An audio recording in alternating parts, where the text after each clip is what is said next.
નમસ્કાર બાળ દોસ્તો. ચાલો આજે આપણે દીપિકા બહેનને મળીએ. નમસ્તે દીપિકા બહેન. નમસ્તે પૂનમબેન. તમે શું કરો છો? હું વાંચું છું. દીપિકા બહેન વાંચે છે. હવે શું કરો છો? હવે હું લખું છું.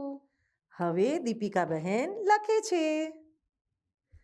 હવે તમે શું કરો છો દીપિકા બહેન? હવે હું વિચારું છું. હવે દીપિકા બહેન વિચારી રહ્યા છે.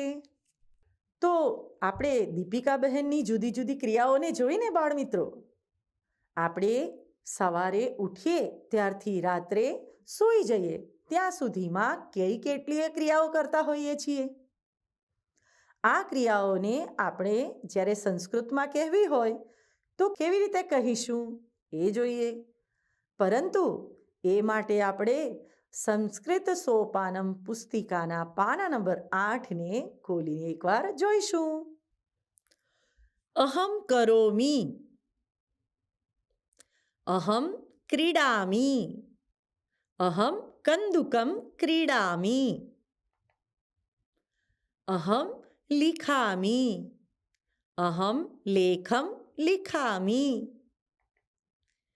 અહમ પઠામી, અહમ પુસ્તકમ પઠામી, અહમ પ્રાર્થનામ કરોમી, અહમ ઈશ્વરમ પ્રાર્થનામ કરોમી, અહમ કંદુક ક્રીડામ ક્રીડામી,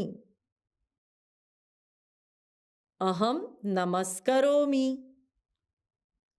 અહમ નમામી, અહમ ગચ્છામી, અહમ ધાવામી, અહમ સ્મરામી, અહમ નૃત્યામી, અહમ જિઘ્રામી, અહમ વસામી, અહમ વદામી, અહમ વાક્યમ વદામી, અહમ પૃચ્છામી, અહમ પ્રશ્નમ પૃચ્છામી,